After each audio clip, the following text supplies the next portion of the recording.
Tuka was really lovely in there, and he comes across quite moody on television. Quite rude sometimes, yeah. Yeah, and then the hotels I'm booked up for the next 2 years. So 2 years, seriously. If they don't eat the fish, then I want to adopt ducks. If they eat the fish, I don't think I can do it. But oh no. oh, Darren. On this episode of The Engaging Marketeer, I am speaking with Katriona Shovlin of Hen Weekend. Katriona runs a hen boarding hotel. I'll say that again because you may not have heard it correctly. A hen boarding hotel, where you place your hens when you go on holiday or you're doing something in your home. I mean, it makes sense. You need to place your dogs and cats somewhere. Why would you not need to place your hens? Katriona was on the most recent series of Dragon's Den Looking for Investment, where she asked for £40,000 in exchange for 20% of her business. I will be speaking to Katriona about her hen hotel, what her business is doing, her plans to franchise, and of course, what her experience was like on Dragon's Den. So your business is a little bit on the unusual side, if that's one way to describe it. Give me a brief summary of what it is and how you would talk to other people about it. So I would describe it as it's a 5-star hotel for hens and ducks. Obviously. And I would also say, for anyone that says, "Oh, what does that mean?" I would describe it as you can take a dog to a kennel and a cat to a cattery. So I describe it as a hennel. So Hennel. it's like a hennel, yeah. So it's like a kennel but for hens. Okay, that is very random. What made you come up with the idea of a hennel? So I've always had birds. I've always had a wide variety of animals. But when I started keeping poultry, when I booked a holiday, it was just terrible trying to get anybody to look after them. I couldn't find anybody that was confident with birds or knew anything about birds. So then I just thought, if I'm having this trouble, there must be other people out there that keep poultry like me and struggle. If you want, like a well-deserved family break, where do we go? We know where to put our dogs and our cats, and there's even hotels for rabbits. So why don't I start a hotel for hens? I suppose, actually, it makes perfect sense. A friend of mine had chickens. I think he has chickens again now. He went on holiday to Orlando for 3 or 4 weeks with his wife and 3 kids, and he left his cleaner to feed his chickens while he was away. And she let them out of the chicken coop to run around in the garden, forgot she'd done that, and the fox helped himself to all of them. Yes. Yeah. Yes.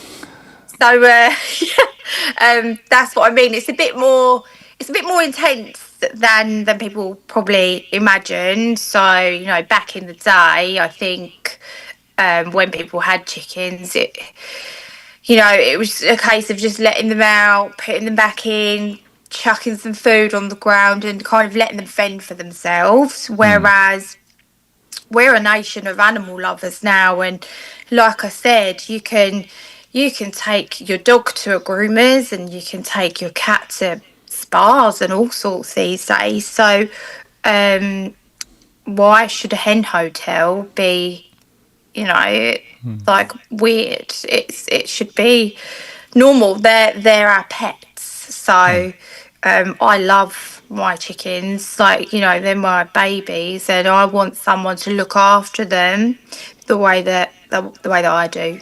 So How does it work from a logistical point of view? Because dogs are relatively social animals. You put dogs in together to play and they generally will get on.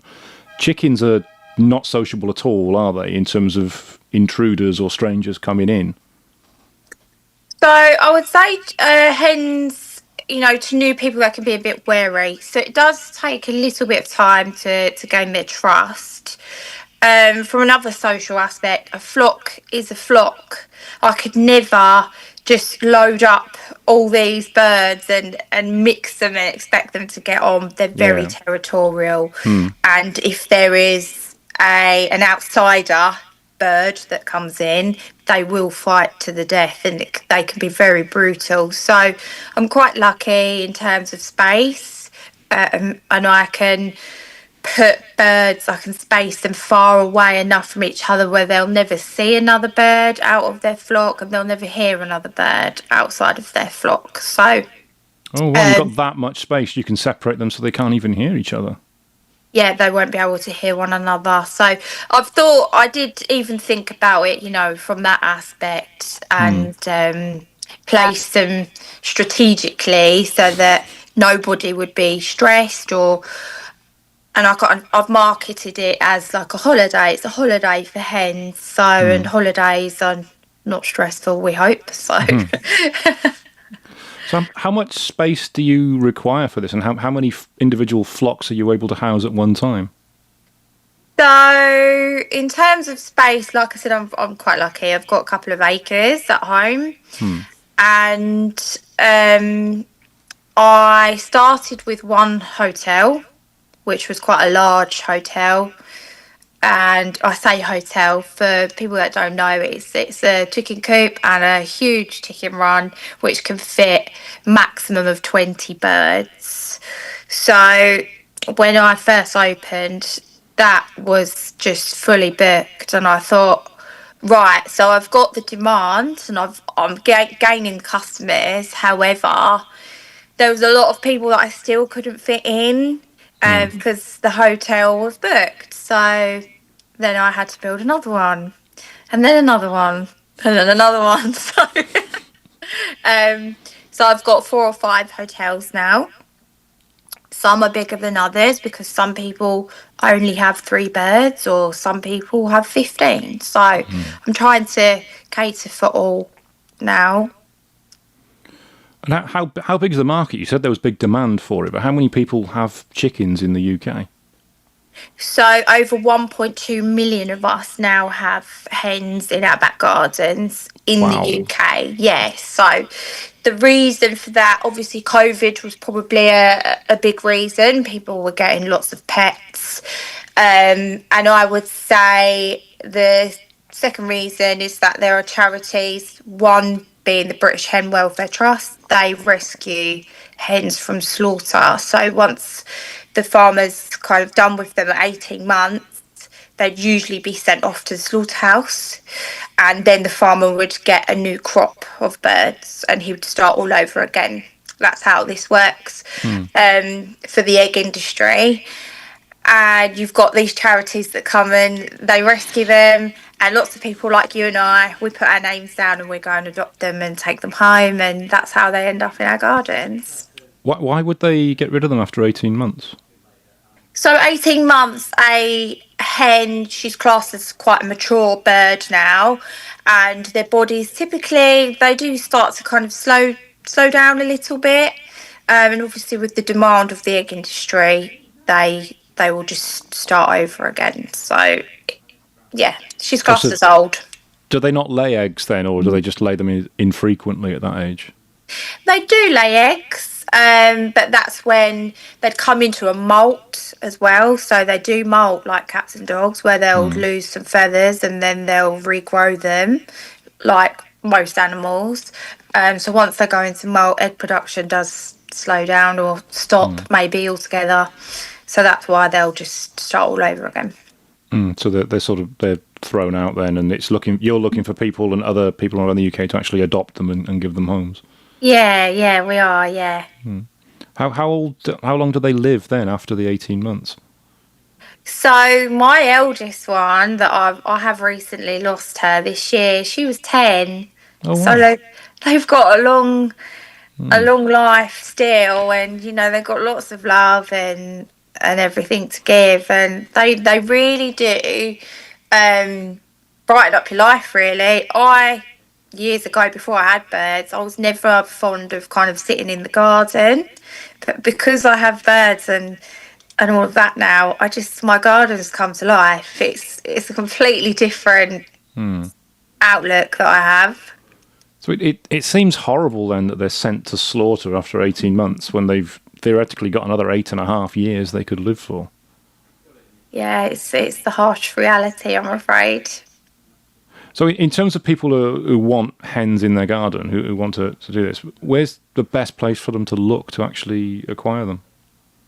So I would definitely say if it's rescue, which I would strongly encourage, British Hen Welfare Trust. That's the biggest hen charity in the UK that rescues them from slaughter. So if you just go on their website, you can.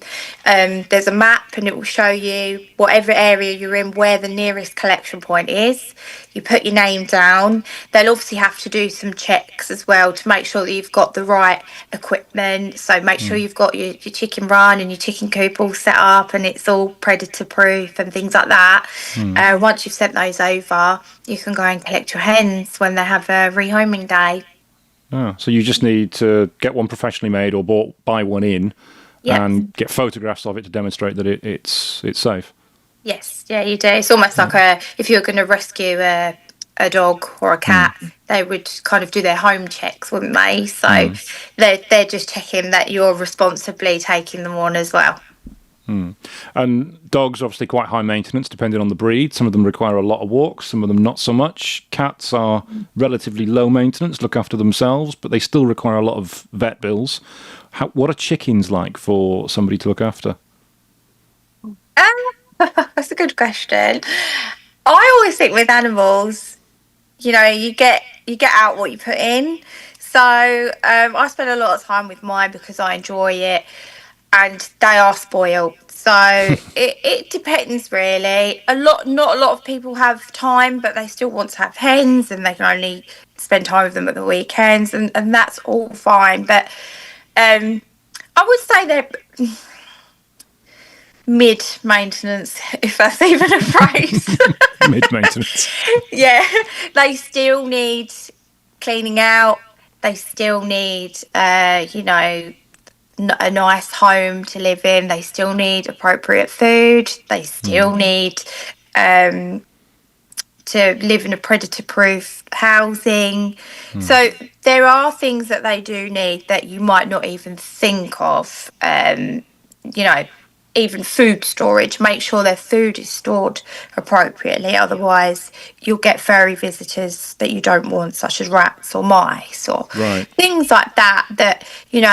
Just consider those things. And if they do get poorly, yes, they do need to go to a vet and they need to visit an exotic vet because they are classed as an exotic species, believe it or not. They Even though can't they're even though they're one of the most common animals on the planet, they're an exotic species. yeah, so they have to see an exotic vet. So yeah, like any animal, just put all those things in consideration and do it responsibly, I would say. And how expensive are they to look after them? I wouldn't say they're expensive, if I'm honest, no. Um, Bedding, food, and some treats, and just a lot of love. I mean, if you're rescuing them from slaughter, they really want is love and a bit of attention and just some nice space to roam around in. They're not expensive, and even if you are spoiling them and they become expensive, it's 100% worth it. Are they a loving animal? Because dogs, I'm a big dog lover. They are obviously very loving. Cats, I don't really like. I find them very cold and distant. What are chickens like as a pet in terms of, do they recognise you? Do they come to you? Are they loving? Yes. Yes, they do. So when my car pulls on the drive, they all come running over. Are they? Yeah, they do. So it's like, oh, she's home. And every time the door opens, they come running over. If you shout, some of them even recognise their names. Really? So they're very, very social animals. And I've got one particular hen that's super friendly. I take her into nurseries and nursing homes, and she really loves being cuddled, and she goes to sleep in Wow. the children's arms. I've got customers that one of the hens, she sits in the living room with her and watches Jaws. It's Just random.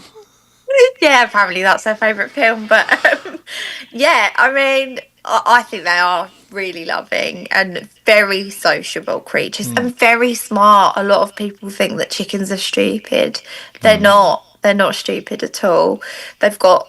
I've got lots of toys for my chickens, you know, like little footballs if I put treats in them, and they peck at it to, you know, to get the treats out and things like that. Yeah, they're Yeah. really, really clever.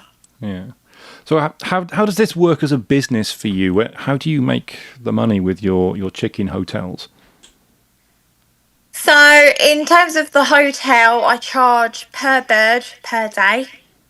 Obviously, the bigger the flock, obviously, the more money it is. And yeah, so it's not just holidays, I would say. It's for people that might be renovating their house or moving house. I've got a couple of hens at the moment that have been with me since October. Wow. And that's because the house fell through. So they were moving house fell through, then they had to find another house, things like that. So, and like I mentioned before, I'm doing other things such as going to nurseries and schools. I've recently started going into prison. So from what started as a Really? hotel, yeah, from what started as a hotel has now taken me down completely different avenues that I'd never have even thought of, if I'm honest. So, What prison have you been into? so I go into my local prisons, and the reason for going into the prisons is because it's more of a hen therapy. So some of the prisons in my local area have their own hens at like on site in the gardens, and they've got some beautiful gardens. So it's mainly for the prisoners that have mental health, and sitting with the hens or working with the hens, it really helps them get through what they're going through in prison. For some of them, it's their lifeline in prison, and for others, it's what they aspire to do when they get out of prison. They want to change their life around. They want to get a house, get a job, so that they can have hens in their own back garden. Are these open prisons you're going into? No, these are not open prisons that I'm Oh going wow. into. Yeah.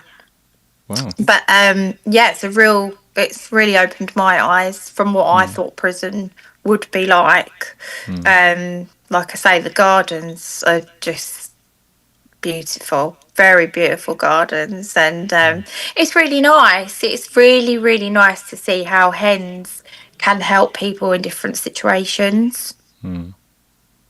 And with the schools, how many schools are you into, or what sort of age groups are you going into?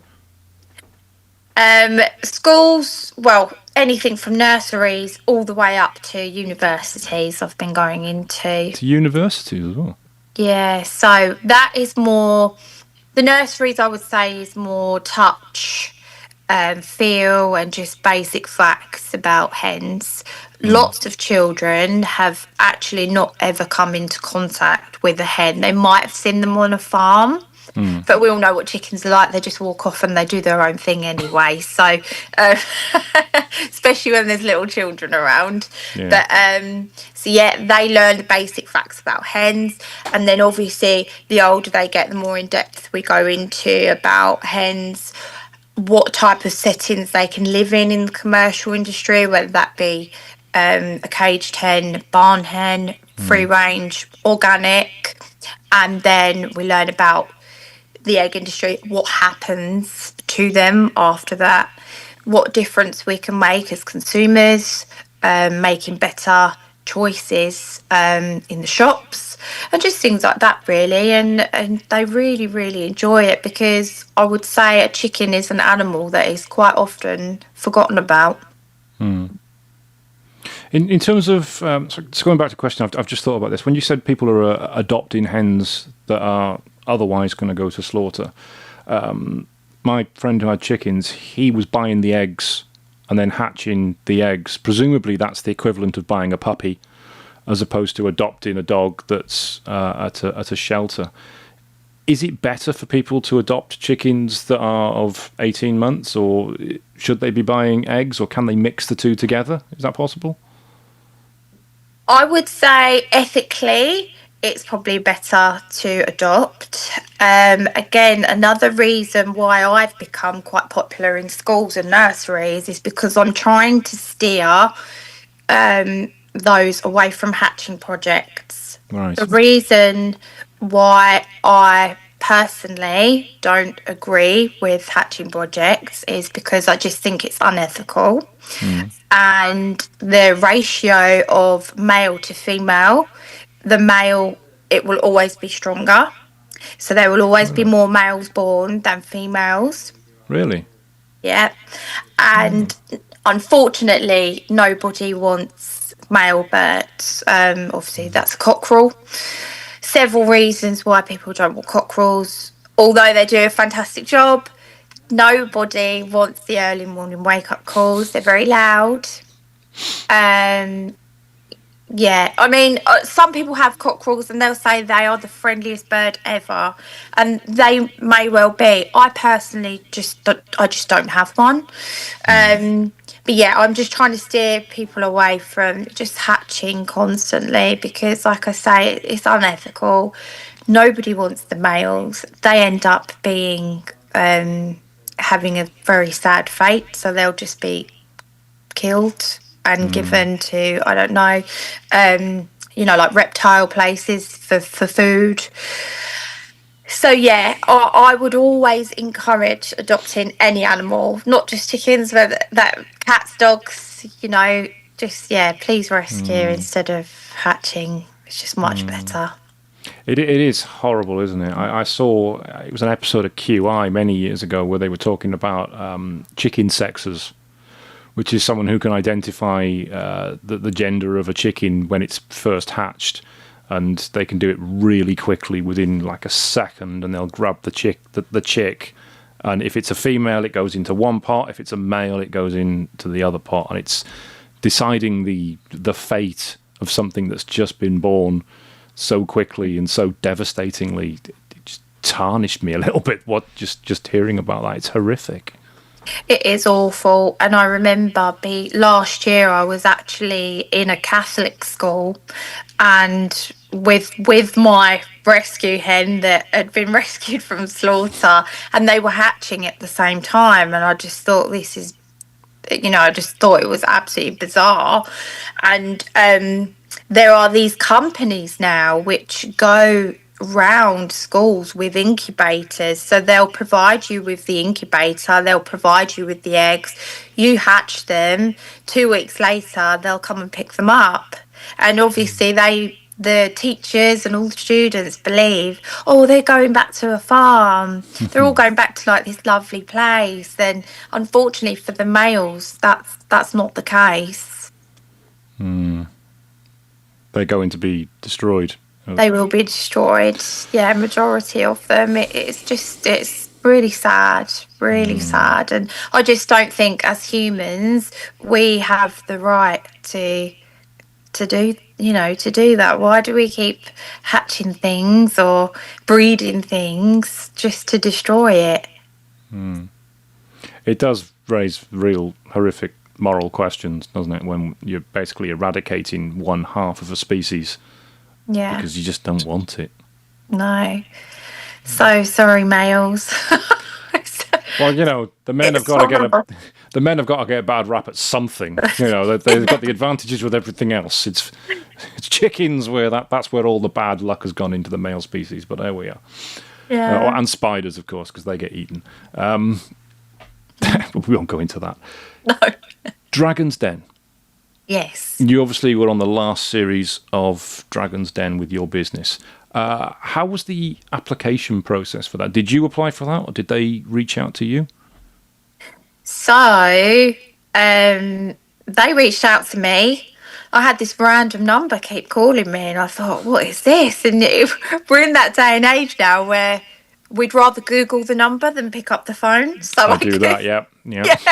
So I Googled it first, and it kept coming up BBC, and I thought, oh, okay. At the time, I was going on a lot of radio shows and things like that, and I thought maybe it was just another radio show. But then I went on LinkedIn and it said that someone from the production team at Dragon's Den was looking at me. And so, yeah, it turned out that person that was trying to call me was one of the producers from Dragon's Den. So when I did speak to him, he said, how about coming on? And I said, absolutely not. Why would I do that? But then I just thought, I could maybe use this positively, not just for business. And even starting this business, it wasn't just about making money. It was about supporting people that have hens and just getting hens out there as pets, and the welfare side of things. And I just want to see lots of hens being rescued from slaughter. So I thought maybe I could use this as a platform, really, and that's what I did. I just went in, and I had to do a lot. There was a lot of paperwork on that side of things, due diligence, everything that you claim you have to prove. So even the fact that I went to university, it had to be proven. And Really? I haven't looked at my degree in years. It's just it's sat in the loft somewhere, and I thought, oh gosh, how am I going to prove that? But yeah, anything that you say on the BBC, it has to be proven. Wow. So yeah, I learned a lot by going on there. So were you even slightly interested in looking for funding before you got that call then? No, Not at all. Wow. not at all. It hadn't even crossed my mind. I was just kind of plodding along like we do, don't we? And it was a business, but it was also like a hobby, and it was new. Like, I've never had a business before, so it was all kind of new to me. And I'll be honest, I didn't really know what I was doing, and I know what I'm doing in terms of hens, but business, Yeah. I haven't got a clue. It's an interesting honest. pitch. Interesting pitch. But I kept saying to the producer, I haven't, what do I ask for and all this? And they do. They're really good. They try and help you. They try and give you advice. And but yeah, it was actually a really good experience. So what was the offer you asked for then? The funding and the percentage? So I asked for £40,000 in exchange for 20% of the business. You see, that's a low offer, and that's a generous percentage you were offering to give away. Would you have been happy to give away 20%? Yes, I think I would have, purely for their expertise and trying to, that they could have just completely changed my life, I think, with any kind of offer that they put on the table. Obviously, I didn't get investment, and I still came out of there absolutely buzzing from the advice and the kind of points that they gave me in the den. Unfortunately, you only see 10 minutes of what was well over an hour. Was it really? Yeah. And that's the only downfall, but I have to remember that it is TV. It's all about they'll always cut and edit how they want it to look. So yeah. They can make you look as good or as bad as they want in the edit. Absolutely, yes, definitely. Yeah. So one of the bits of advice, if I recall, that they gave you, or should I say criticisms of the business model, was the fact that you wanted to franchise it, if I believe.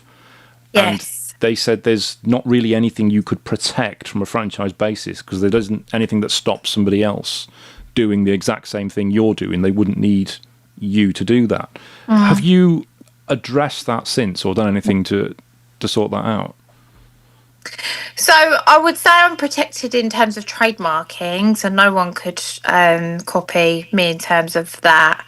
However, it was something that didn't really occur to me at the time that someone could probably just pitch up a coop and a run and say I'm another chicken hotel. Yeah. Why me? I think that was the point they were trying to make, is why you?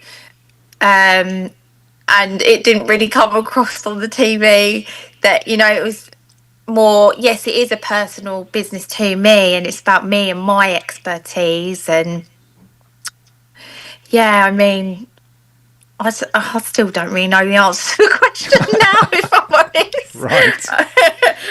I'm not really a business person, but what I will say about me is that I do my business with love and passion. And I think if you've got that, I think my business is priceless to me. So I'm really glad that I did it, really glad. And I've got to say, it didn't, at the time in that room, it was a very positive experience for me. There was no negativity because I think as well, it's about animals, it's about saving animals, and they were really, really lovely. I think Tuka was really lovely in there, and he comes across quite moody on television. Quite rude sometimes, yeah. Yeah, and unfortunately, you didn't get to see that. I think if anyone challenged me more than anybody, it was Sarah. Really? Yeah, She's the nicest on TV. I know. So I went in there thinking Deborah's really gonna kind of go for me because she's an animal person. She's got her own chickens, she's got ducks, she's got horses. So I thought Deborah's, really gonna give me a grilling about this. But she was super lovely, really reassuring. Kept giving me really reassuring nods because I was super nervous. But yeah, Sarah was more challenging. And then I had the lovely Joe Wicks Of as course, yes, you had Joe, didn't you? The guest dragon. yeah, he was really, really lovely. And yeah, they all were. So it was a really positive experience. But as well, you don't know how much goes into making this television show. So it was mind blowing for me that I was having my hair done. I was having my makeup done. If I flicked my hair over to the other side, this lady would come over with a brush and I'd say, "What are you doing? I've just done my hair." And she'd be like, "No, I need to brush it back for continuity." Yeah, And of I'm course, thinking, yeah. what on earth's that? you know? Yep. Yeah, you just don't realise how No. much goes into it. And one thing I've got, that lift, is that lift real? It's not real, is it? No. It doesn't actually go up, does it? Right, I knew that. I knew that. I knew it wasn't real. No, and I went in there the day before to set everything up. Yeah. So, and I was just looking around and I was thinking, hang on, like that's not a real window, or it's not, even the brickwork is not real. And I'm thinking, it's all a lie. The brickwork behind me isn't real either. Oh, what? It's wallpaper. It's just wallpaper. Yeah. See, TV. So what was the best advice you got then from one of the dragons? I got some brilliant advice. I think so. Joe Wicks wanted to adopt, so that adopt worked chickens, out right? great. Okay. I think meant adopt Not you adopt- then. Oh well, I would love that. I would take that any time. He wants to adopt hens, and he's got a lovely big family, and obviously he's well into his nutrition. So eggs, fresh eggs for him, that would be amazing. Perfect sense for him, doesn't it? Yeah. Yeah, completely makes sense. Peter Jones already had chickens, which I didn't know. Did he? Oh. Yeah. But I think the best advice was keep going, keep being yourself, and it's a lovely business. And do you know what? That was really all I wanted to hear. So, yeah, I think it did work out well for me. So, yeah. So were you disappointed at not getting the investment in the end? I think everybody goes in there with the hope that someone might see something in you. So I would be lying if I said that I came out feeling a little bit deflated But that was only just because I was super nervous. And I think you go in there and you're telling 5, 6 strangers like your life story. So you're kind of oversharing. You hope that something's going to come out of it, and it didn't. But that's okay. And I think anyone else that's got small business, you know, it's okay.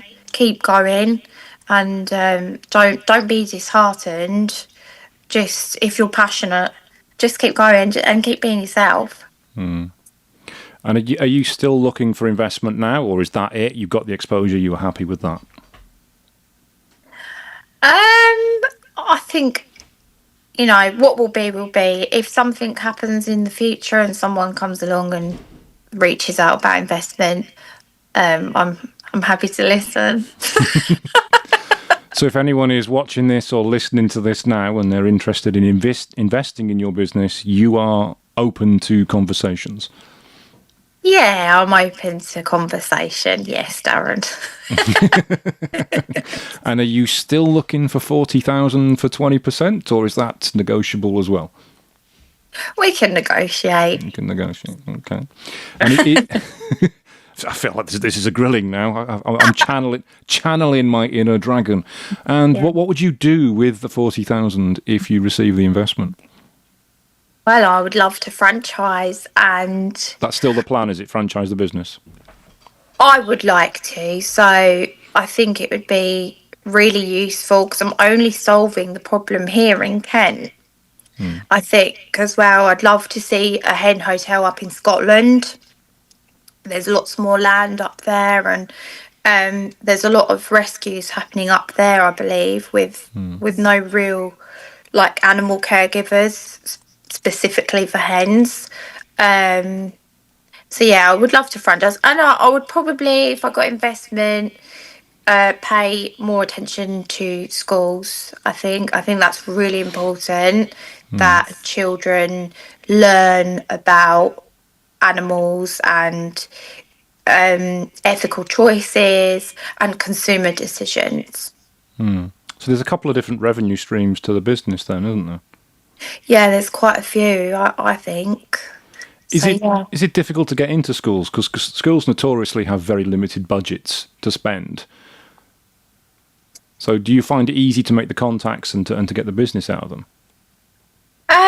I think because I've got quite a positive. So what I'll do is I'll always ask permission to go in if ever go into a school to take photos and videos. And I think once they see a video, it yeah, I think it just makes sense. And especially if you've got children as well with learning difficulties, it really really helps them. So I remember being in a classroom once where there was an autistic child who, when everybody was overcrowding the hen, they were like, "No, no, no, I'm not coming over." But once everybody had kind of dispersed and I went and sat in a quiet corner with the hen, that's when he was really interested and he really came out of his shell and he really showed an interest in this hen, and they couldn't believe it. And I just think animals, again, whether it be a hen or something else, they can really bring out positivity in people. I mean, one thing you could also look at would be adults with learning difficulties. I'm a trustee for a charity, Wirral Mencap, based up here on the Wirral. There's Mencaps all over the UK. There was one, the guy that was going to almost won the Traitors, the last series, the Traitors. He was raising money for Mencap and was going to give his winnings to Mencap if he won, but he ended up getting loads of people donating anyway because of his story on the Traitors. That could be something you could look at, because there'll be a Mencap where you are, and you could take your chickens into a Mencap with adults with learning difficulties and help them as well. Wow, that'd be amazing. Yeah, I hadn't actually thought of that. So yeah, definitely, that would be great.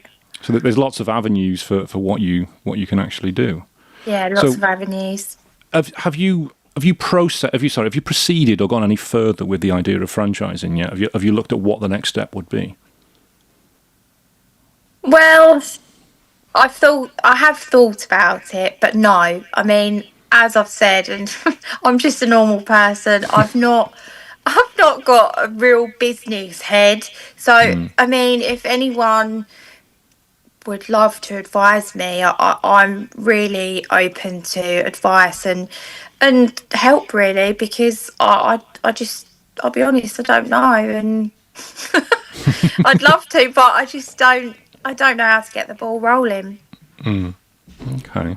And in terms of a business at the moment, is this a full-time business for you, or are you doing something else at the same time? No, this is full time. So, with school visits, universities, prison visits, and then the hotels. I'm booked up for the next 2 years. So 2 years, seriously? yeah, so this is full time. Wow. Especially, don't get me wrong, I get like the peak season with the summer. And then winter can be a little bit quieter, but it's fully booked. It's flat out.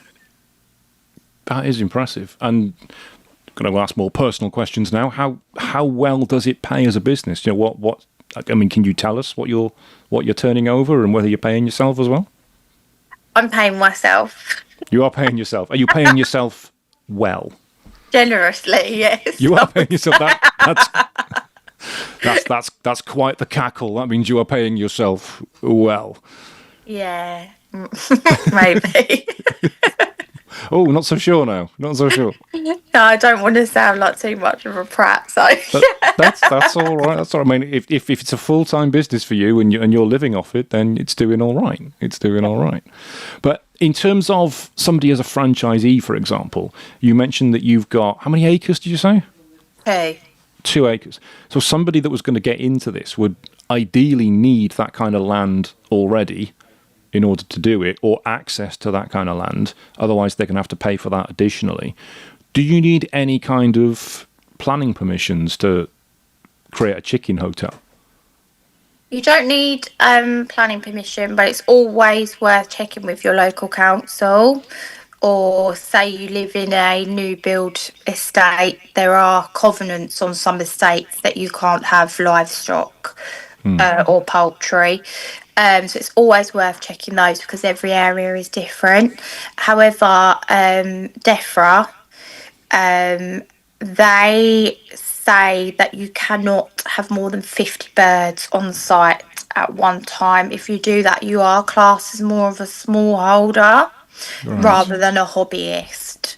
So I never have more than 50 birds here at once. But no, in terms of planning, you don't need plans. No. So that there's likely to be rules, as you mentioned, with new builds because of the noise that the birds would generate. Not so much noise. I would think, well, with new builds, I don't really know because I don't live on a new build estate as to why they do that. I would understand if there was a cockerel, yes. But the rules are with DEFRA, it's just more about the bird flu. It's more Of about course. biosecurity and managing how many birds are there at one time. Just making sure that the risk of infection is low, and all birds that are kept must be registered. So that changed. I think it was late last year. Any person that kept a chicken before, I think if it was below 30, you didn't have to register them. But now, even if you keep one, it has to be registered by law now. That's it. Yeah, so any birds that come and stay here, I do need their flock number. I need to know, and it's all logged.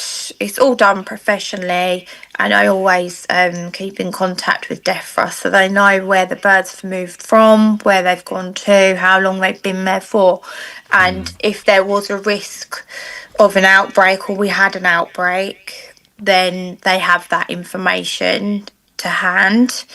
And obviously, the only thing that would shut down this business would be a bird flu restriction. So, if there was an outbreak in Kent, and I was in the area of that outbreak, it would close me down. Right. Okay. And how likely is that to happen? When was the last bird flu outbreak in the UK? There are outbreaks at the moment, I think, but they're more up north, Right. where they're in restriction zones. But there's, I think, I could well be wrong. I think a lot of them are being lifted at the moment. Right. So it is temporary, but it does mean that birds cannot be moved without a special license. Yeah. It also means that they have to be in their chicken run all day, so they cannot free range. Because of So the risk of spreading it to presumably wild birds coming in as well and spreading it further. Then. yeah, so I would say there's lots of things when you have a chicken run to consider. So netting, you don't want wild birds coming in, helping themselves to the food, or drop-ins. That's how it's spread. It's all spread through like the dander in the feathers, the droppings, and if they're kind of sneezing, and that's how it spreads really. And if I was thinking I'd quite like chickens, because I am talking to you now, I am thinking that would be nice. And I've seen my mate Chris's chickens, and they look very pretty. He's got a cockerel as well, but he says Yeah. it's a useless cockerel with a terrible is it croak, squawk, whatever cry. Yeah. He says it sounds pathetic when it does it. It says it's crap, but he's got a cockerel, so it doesn't annoy the neighbours because it's not very loud. How much space do you require to say keep 3 or 4 chickens in a chicken run? So in a chicken run, legally you need 2 square meters per hen or per bird. Okay, that's not a huge amount of space, is it? No, so that's why chickens are, a lot of us are keeping them now. So you don't have to have 2 acres. It's nice, but you don't have to. You can have just a normal back garden and keep a couple of chickens, and you can get your fresh eggs and you can sit out there and enjoy having them because they are funny. They do come with a comedy factor, I would say, as well. Do So they? they'll always keep you amused. But yeah, you do not have to have a farm or a small holding or 2 acres to have chickens these days.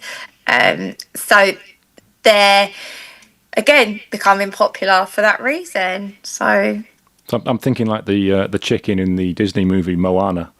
I yes. think it's called Cluck, the stupidest character in the history of Disney movies. Are they that entertaining then? I would say the smaller ones, like the smaller breeds. Such a variety of breeds of chickens if you really go into it. But I would say some of them have zero common sense from my experience. Like survival instinct as well. I think the Polish frizzle would be, in my opinion, would be the worst chicken. They're just so scatty because they have this voluptuous hairdo, Yeah. but just they look so glamorous, but there's no real thought process going on. So if someone was thinking of getting chickens, then is that a breed or a type of chicken that you'd recommend? Well, no, I would always say adopt, but Oh, a, cool. a Polish frizzle is a very funny breed. Yes. Yeah. And how many eggs would you expect to get from each chicken per day on average? So if you're getting like an ex-commercial hen, one a day, one per chicken per day. Depending on if they're in molt, obviously that will they'll have a bit of a break when they're molting. And if we're going into the fancy chicken breeds, just do your research. Bantams, they don't lay one a day every day of the year. Some of them lay less than other breeds. So if it's really the eggs that you're looking for, I would say ex-commercial hens. They're really good layers, and you're obviously saving them from slaughter. But yeah, they just do your research really. So they can be that reliable then that if you've got 3 or 4 chickens, there's going to be eggs that morning. Yes, I would say I can always rely.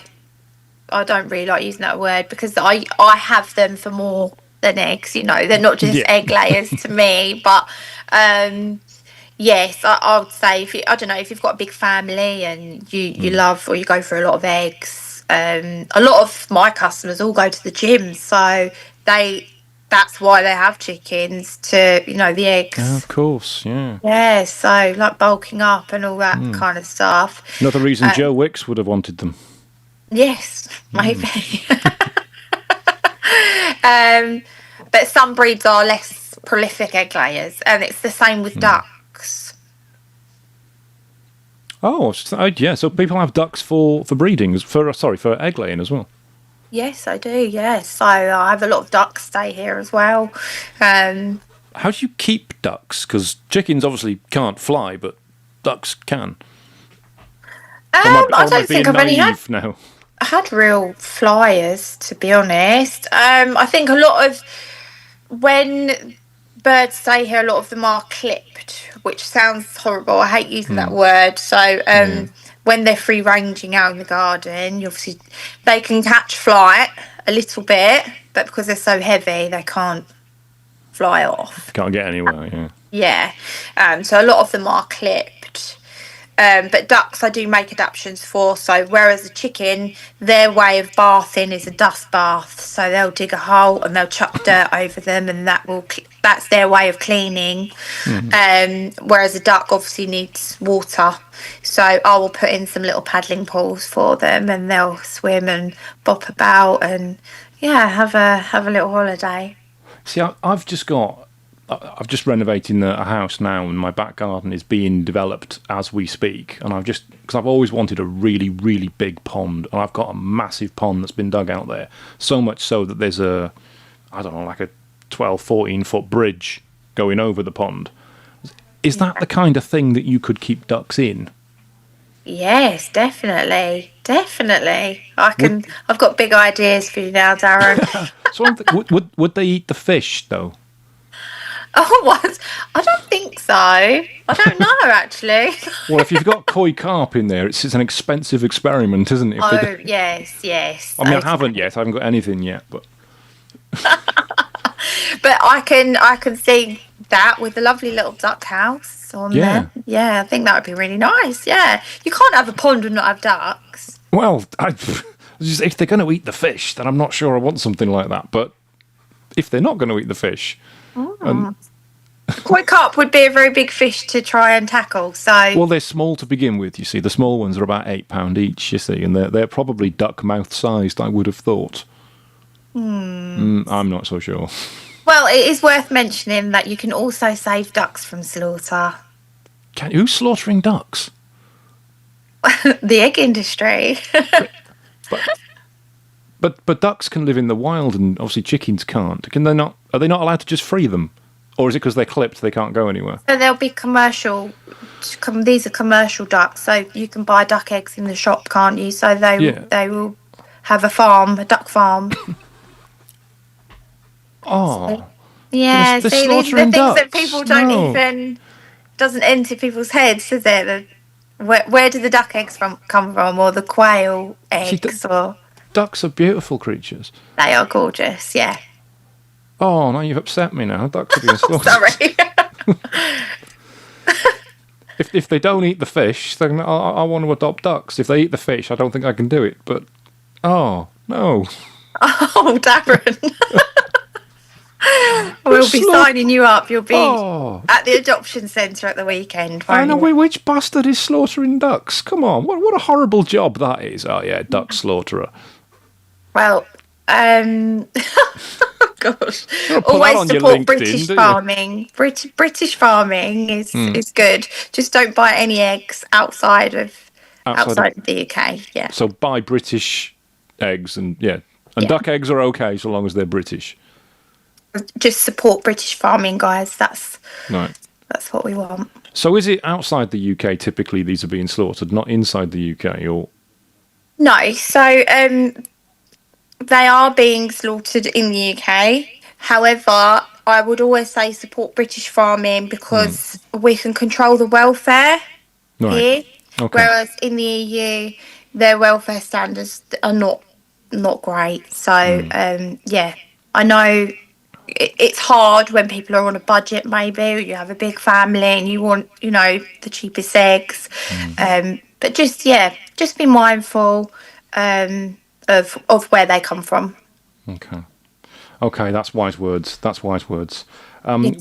We are just about out of time now, would you believe?